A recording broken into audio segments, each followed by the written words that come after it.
खबरों में बने रहने के लिए बेल आइकन दबाएं और फर्स्ट इंडिया न्यूज को सब्सक्राइब कीजिए।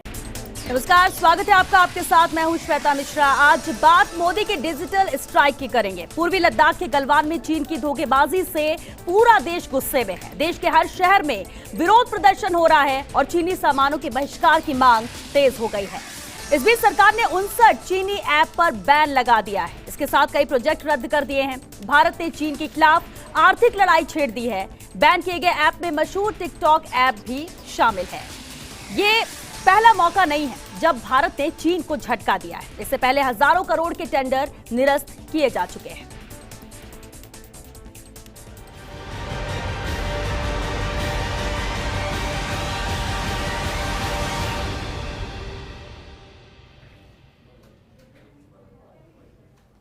डिजिटल स्ट्राइक यहां पर हो चुकी है। जिस तरह से 59 चीनी ऐप पर बैन लगा दिया गया है, लेकिन इस बैन लगने के बाद कहीं खुशी कहीं गम भी नजर आ रहा है। लेकिन इसके पीछे की वजह क्या है, कई लोग इसमें भी संशय में है कि आखिर बैन किया गया है तो अभी उनके फोन पर ये टिकटॉक ऐप या दूसरे अदर ऐप जो है वो चल कैसे रहे हैं। तमाम सवालों के जवाब इस शो में हम तलाशने की कोशिश करेंगे। और चलिए मेहमानों से आपको सबसे पहले रूबरू करा देते हैं। चर्चा में हमारे साथ मौजूद हैं संस्कृति शर्मा, सोशल मीडिया इन्फ्लुएंसर हैं। समृद्धि हमारे साथ है, ये भी सोशल मीडिया इन्फ्लुएंसर हैं। और साथ ही आयुषी भी हैं, social media influencer. Ayush Bhardwaj हमारे साथ है, सोशल मीडिया इन्फ्लुएंसर हैं और जो कि इसे लेकर जानकारी भी देंगे। चलिए सबसे पहले आयुषी आपका ही रुख करते हैं। टिकटॉक के साथ 59 कुल ऐप हैं, चीनी ऐप है जिन पर बैन किया गया है। इस खबर को सुनने के बाद पहली प्रतिक्रिया क्या आई आपके जहन में, क्या मन में सबसे पहले आया? सबसे पहले तो हमें इसको सुनते ही शौक लगा कि जितनी शॉपिंग वेबसाइट्स थी, जैसे शीन हो गया, रॉमवे हो गए, इनके बैन होने से लड़कियां जो हैं वो बहुत ही ज़्यादा दुखी हुई है, क्योंकि ऐसा कुछ सब्स्टिट्यूट इंडिया में फिलहाल है नहीं जहां पर हमें अच्छी वैरायटी में और थोड़े चीप रेट्स पे कपड़े मिल सके। बेहतर होता अगर इसका कोई सब्स्टिट्यूट हो, इंडियन ऐप हो, या अब आगे बन भी जाए तो, लेकिन फिर भी देश से ऊपर तो कुछ नहीं है। यानी कि आपको शॉपिंग साइट थी, इसका दुख ज्यादा है कि इसे बैन किया गया है। ठीक है, संस्कृति, टिकटॉक बैन हुआ, जब जानकारी मिली तो कैसे, क्योंकि आप भी वीडियोस टिकटॉक पे बनाते हैं? जी, सबसे पहले तो मुझे लगा कि शौक आया सबसे पहले, क्योंकि अचानक से बैन हो गई। इवन दो बहुत टाइम से चल रहा था, अप्रैल से कोर्ट में है कि टिकटॉक को बैन करेंगे, पर गवर्नमेंट ने बैन करा नहीं था।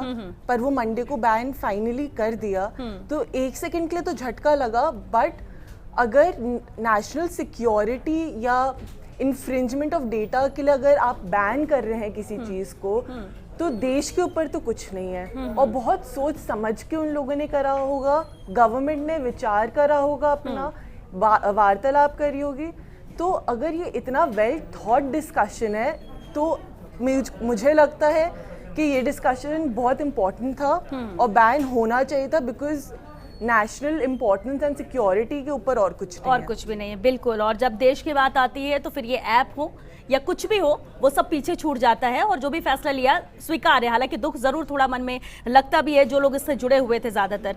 संस्कृति, आपसे ही सवाल है, लेकिन आप कितने वक्त से टिकटॉक यूज कर रही हैं, कितने वक्त से वीडियोस बना रही हैं, कितना जुड़ाव टिकटॉक से आपका रहा है? जी, एक्चुअली टिकटॉक जब म्यूज़िकली था, जब टिकटॉक था भी नहीं, मैं तब से टिकटॉक यूज़ कर रही हूँ। तो मुझे तो बेहद दुख है इस बात का कि ये नहीं है। पर जहाँ तक हम देखें दूसरे नज़रिए से, तो हमारे देश के लिए एक अच्छी चीज़ भी हुई है, क्योंकि हमारे जो सॉफ्टवेयर डेवलपर्स हैं, ऐप डेवलपर्स हैं, उनको एक अपॉर्चुनिटी मिलेगी। और मुझे लगता है कि इंडिया खुद इतना सफिशिएंट है कि उसे बाहर किसी भी ऐप की ज़रूरत नहीं है। हम खुद एक टिकटॉक से भी बेहतर एप्लीकेशन बना सकते हैं। जो हमारे जितने भी इंडियन टैलेंटेड आर्टिस्ट हैं वो अपना बाहर लेकर आए टैलेंट। यानी आप ये मानते हैं कि इंतजार रहेगा कि भारत में ही ऐसा ऐप बने और उसमें फिर से वैसे ही यूजर्स जुड़े पूरे भारतीय, जिस तरह से टिकटॉक को पसंद किया जा रहा था। आईटी एक्सपर्ट हमारे साथ आयुष भारद्वाज भी हैं। आयुष, सबसे पहले तो ये जब ये खबर आई कि 59 चीनी ये ऐप है, इसे बैन किया जा रहा है, कहीं खुशी कहीं गम था, लेकिन लोगों को लगा कि नहीं, चीन और भारत के बीच में जिस तरह से बॉर्डर पर नजर आ रहा है उसके बाद ये होना चाहिए, बहुत पहले से ही कहा भी जा रहा था। लेकिन उसके बाद जहन में एक सवाल, और कई लोगों के ऐसे सवाल थे कि अब तक हमारे फोन पर चल रहा है, ये बैन हो गया है तो कैसे बैन हुआ, सिर्फ प्ले स्टोर से हटा है, तो जो यूजर, इसे जरा समझाइए आप, इसे क्लियर कीजिए कि बैन होने के बाद क्या प्रोसीजर होता है, कितना वक्त लगता है, और अभी भी अगर फोन पर चल रहा है तो ये कैसे रुकेगा? अभी जो गवर्नमेंट ने जो बैन के लिए जो प्रोसेस स्टार्ट किया है वो सिर्फ और सिर्फ प्ले स्टोर से हटाने के लिए किया है। इसके अलावा अभी आप देखेंगे जो बहुत सारे थर्ड पार्टी स्टोर्स हैं कि हम ज़्यादातर जो हमारे जो मोबाइल फोन्स हम यूज़ करते हैं उनका खुद का भी एक पर्सनल ऐप स्टोर होता है, उसमें भी ये मौजूद है। इसके अलावा APK जो आप गूगल पर सर्च करेंगे तो किसी भी ऐप का इनका जो APK डाउनलोड करके इजीली इसको एक्सेस किया जा सकता है। और अभी इसको लेकर क्लैरिफिकेशन अभी क्लियरली नहीं आया है, मगर ये है कि बैन एक जो कंप्लीट सॉल्यूशन नहीं है, क्योंकि बैन के बावजूद भी आप देखिए जैसे UAE के अंदर और चाइना के अंदर व्हाट्सएप बैन है, उसके बावजूद लोग यूज़ करते हैं, वो VPN का यूज़ करके उसको उस ऐप को यूज़ कर लेते हैं। तो अगर अभी भी अगर कोई यूज़र अगर उसको वाकई यूज़ करना चाहे और वो थोड़ा टेक्निकली समझ पाए तो वो VPN का यूज़ करके इन एप्लीकेशन को एक्सेस कर सकता है। तो अभी ज़रूरत ये है कि वैन एक टेम्परेरी सॉल्यूशन है, परमानेंट अगर सॉल्यूशन है तो उसका एक विकल्प तैयार करना जो कि इंडियन विकल्प हो।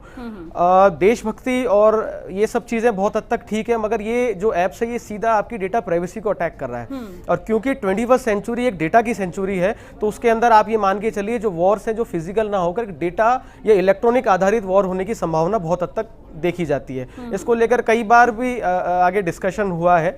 तो अभी ध्यान रखना ये है कि इंडियंस का जो सारा डेटा है, आप देखिए ये जो ऐप्स है ये जनरली 2 या 3 सेटिंग्स पे काम कर सकती है, मगर ये 18 तरीके का एक्सेस ले रही है। आपके माइक्रोफोन से लेकर आपके कैमरे से लेकर आपका मतलब सब चीज़ों का एक्सेस ले रही है, आपके कॉन्टैक्ट्स का, आपके मैसेजेस का, यहाँ तक कि आपकी स्क्रीन का भी एक्सेस ले रही है। आपकी इन ऐप्स के थ्रू आपकी स्क्रीन की मिररिंग भी हो रही है, और ये सारा का सारा जो डेटा है वो शंघाई में इनके सर्वर्स पे जा रहा है। तो और उसके बाद ये लोग आर्टिफिशियल इंटेलिजेंस का यूज़ करके उस डेटा का एनालिसिस कर रहे हैं, और डेटा का एनालिसिस करने के बाद उस पर ये निकाल रहे हैं कि इंडियंस की क्या एवरेज, ये लोग क्या सोचते हैं, क्या इनकी एवरेज थॉट प्रोसेस है, और उसके बाद चाइनीज प्रोडक्ट्स जो है वो डेवलप होते हैं। तो दोनों तरीके चीज़ें, एक तो आपकी जासूसी हो रही है, दूसरा आपकी चीज़ों को आइडेंटिफाई करके और ये लोग प्रोडक्ट्स डेवलप कर रहे हैं, वो आते इंडियन मार्केट्स में छा रहे हैं, और इंडियन जो डेवलपर्स हैं, इंडियन जो मैन्युफैक्चरर्स हैं, उनको कहीं ना कहीं इसका लॉस हो रहा है। बिल्कुल समृद्धि, लेकिन आपने कहा कि जब इतना ज़्यादा टिकटॉक का क्रेज़ भी नहीं था लोगों में, उससे पहले से आप इससे जुड़ी हुई हैं, लगातार वीडियोस बनाना सब, लेकिन अब अचानक बैन होने के बाद एक आप भी कई लोगों की आपको इसी से जानते हैं, उतना आप भी खुद जानते होंगे कि पहले इतना ज़्यादा नाम या इतना ज़्यादा फेम नहीं, लेकिन जब टिकटॉक से जुड़ने के बाद लोग जानने लगे कि हाँ ये टिकटॉक स्टार है, टिकटॉक में वीडियोस बनाते हैं। लेकिन अभी एक बात और आपने कही कि देश से आगे कुछ भी नहीं है, लेकिन ये सभी ऐप हम अगर बात करें, जैसे शॉपिंग का ऐप का जिक्र अभी आयुषी ने भी किया, इन सभी ऐप में आपको लगता है कि टिकटॉक, हाँ कुछ ऐप ऐसा कहा जा रहा है कि हो सकता है कि वापस यूज में आ भी सकते हैं जो बहुत ज़्यादा ज़रूरी हैं, लेकिन आपको लगता है कि क्या टिकटॉक उस श्रेणी में आ सकता है, उस कैटेगरी में आ सकता है अगर ऐसा होता है तो? डेफिनेटली मुझे लगता है अगर गवर्नमेंट ने पहली बात तो कुछ किया है तो बहुत सोच समझ के किया है, और मेरा ये मानना है कि डेफिनेटली टिकटॉक अगर एक चाइनीज़ ऐप था और चाइना का वॉर हमारे साथ है, तो मुझे ज़्यादा खुशी होगी कि इंडिया खुद एक ऐसी एप्लीकेशन बनाए जो टिकटॉक से भी ज़्यादा फेमस हो और हम हमारे इंडिया को रिप्रेजेंट कर पाएँ। और रही बात टिकटॉक से मुझे ही नहीं किसी भी आर्टिस्ट को जानने की या फेमस होने की, तो मेरा मानना है कि टैलेंट हमारे अंदर है, एप्लीकेशन के अंदर नहीं है। तो हमें कोई भी और प्लेटफॉर्म मिले, भले ही वो टिकटॉक हो या कोई और ऐप हो, अगर टैलेंट हमारे अंदर है तो हम उसे बाहर कैसे भी ला सकते हैं। आयुषी, इससे लेकर आप क्या कहेंगे, क्योंकि शॉपिंग साइट्स जिस तरह से आपने जिक्र भी किया कि हाँ बिल्कुल ज़रूरी है, क्योंकि हर एक की एक चॉइस बन जाती है, आप उससे जुड़ जाते हो, ऐसा नहीं कि दूसरे ऐप नहीं है, अमेजोन, फ्लिपकार्ट ये था, लेकिन इसके अलावा शॉपिंग का गर्ल्स में ज़्यादा क्रेज़ होता है। अब अगर ये ऐप पूरी तरह से बैन होती है, पूरे 59 ऐप बैन होते हैं, तो और अगर इनमें से कुछ को मौका मिलता है, या फिर क्योंकि अभी एक क्लैरिफिकेशन मांगा गया है, यही बात कही जा रही है कि डेटा आप लोग लीक कर रहे हैं, शेयर कर रहे हैं, जो कि गलत है, और अगर ये चीज़ नहीं होती है, कुछ ऐप वापस आते, तो आपको लगता है कि शॉपिंग साइट से इतना ज़्यादा नुकसान नहीं है, क्योंकि शॉपिंग साइट से जब आप जुड़ते हो तो आपके बैंक डिटेल्स भी उसमें ऐड हो जाते हैं? बिल्कुल, शॉपिंग साइट से जब हम जुड़ते हैं तो ऐसे काफ़ी फ्रॉड केसेस भी सुनने को मिलते हैं। हालांकि शीन एक बड़ी कंपनी थी, एक बड़ा ऐप था, और उससे हमें ऐसा कुछ सुनने को नहीं मिला कि ऐसा कोई फ्रॉड हुआ हो, लेकिन ऐसा अक्सर होता है कि जब आप अपनी बैंक डिटेल्स कनेक्ट करते हैं किसी शॉपिंग वेबसाइट से, तो आपके साथ फ्रॉड होने के चांसेस रहते हैं। और रही बात शीन या फिर रोमवे की, तो ऑब्वियसली उनके पास वैरायटी बहुत ज़्यादा अच्छी थी, प्लस वो काफ़ी चीपर कॉस्ट पे हमें कपड़े ऑफर कर रहे थे। लेकिन अगर हम इसका एक नेगेटिव एस्पेक्ट देखें तो ये भी हो गया था कि उनके जो डिज़ाइंस थे वो बहुत ही ज़्यादा कॉमन हो गए थे, और लड़कियों में आपस में ये सुनने को बहुत ज़्यादा मिलता था कि ये कपड़े तो आपने शीन से मंगाए हैं ना। तो ये भी एक चीज़ है कि लोग शीन को थोड़ा सा कम प्रेफर करने लगे थे। लेकिन हाँ, कॉस्ट की अगर बात करें तो शीन और रॉमवे से बेटर ऑप्शन फिलहाल तो नहीं था, लेकिन अब देखते हैं क्या कर सकते हैं। बिल्कुल।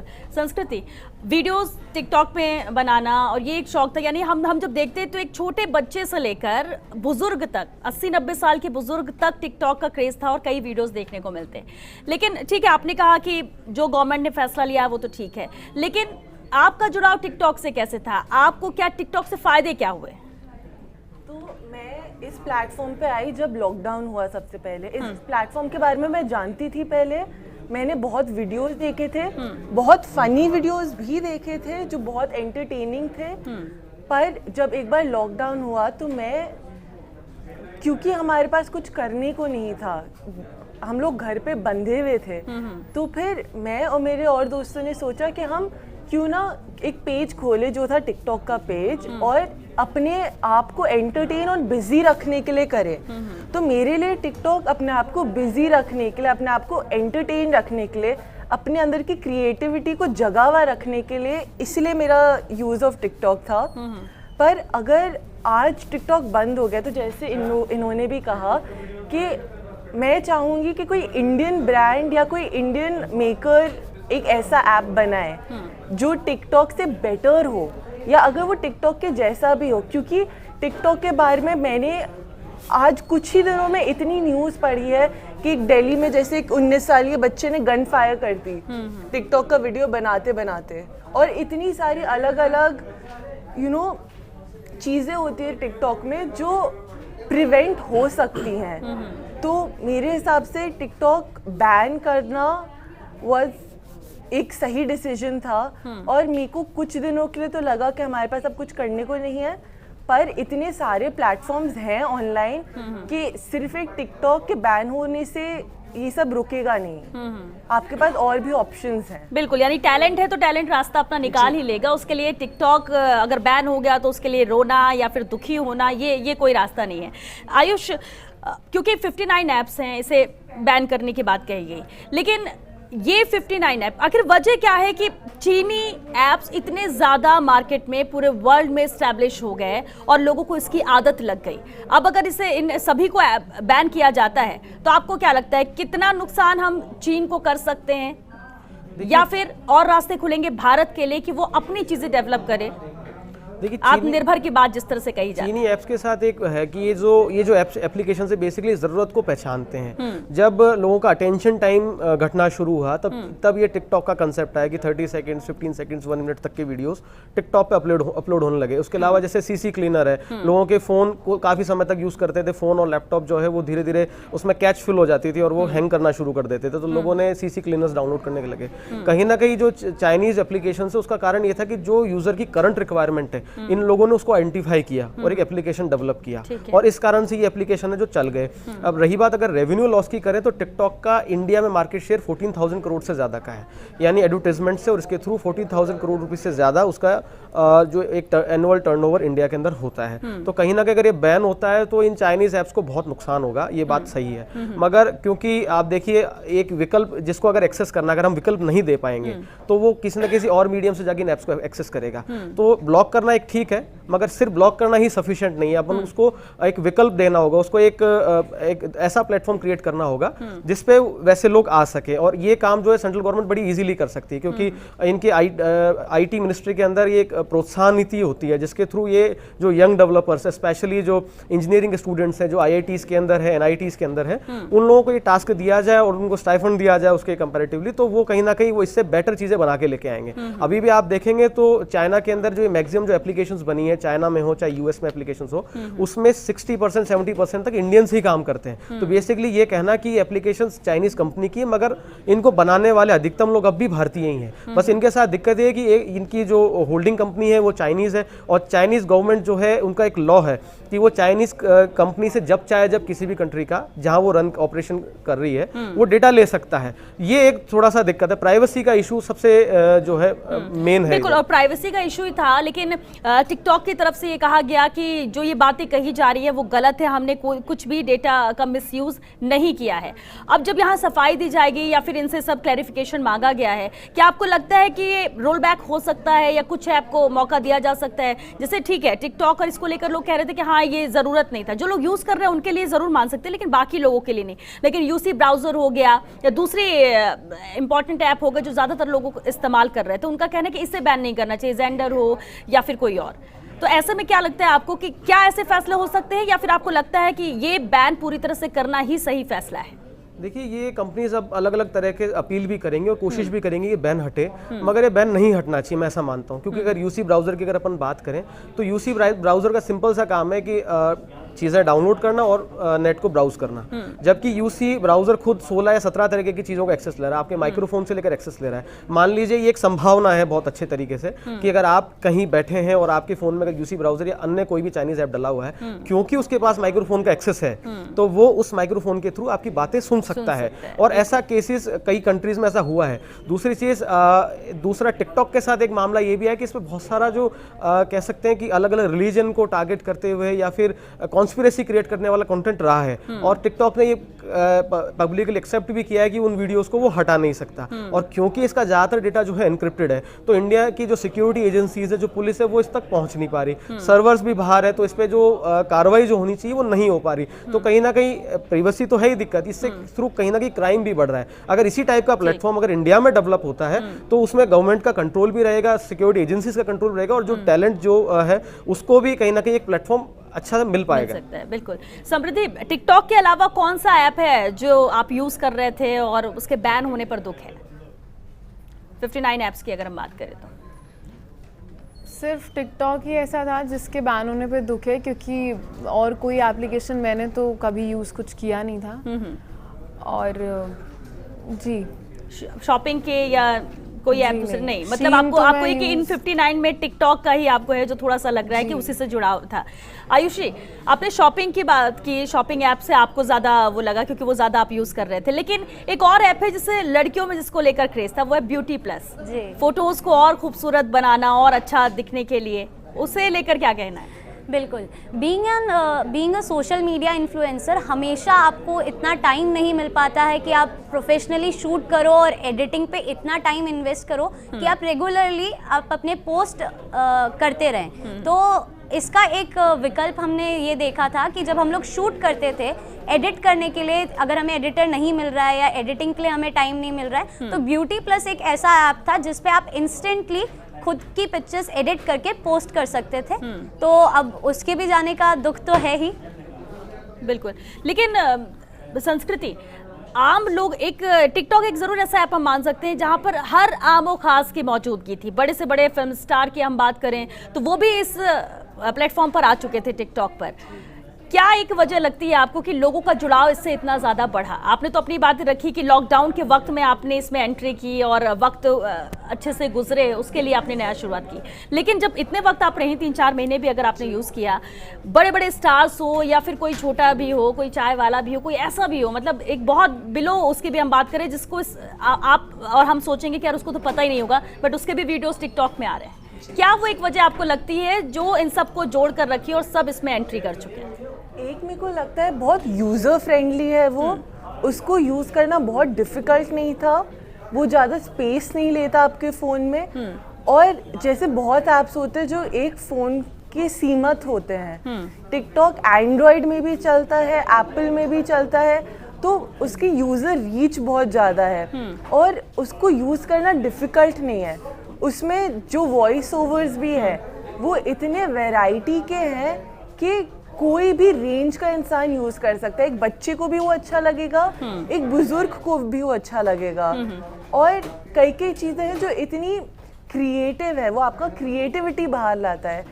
आप जब टिकटॉक यूज़ करते हैं तो आपको कहीं ना कहीं ऐसा लगता है कि आप खुद एक एक्टर बन सकते हैं, या तो आप एक कैमरे के पीछे हैं तो आपको फीलिंग ऑफ कैमरा के पीछे होना आपको आता है, एक एक्टर की फीलिंग आती है।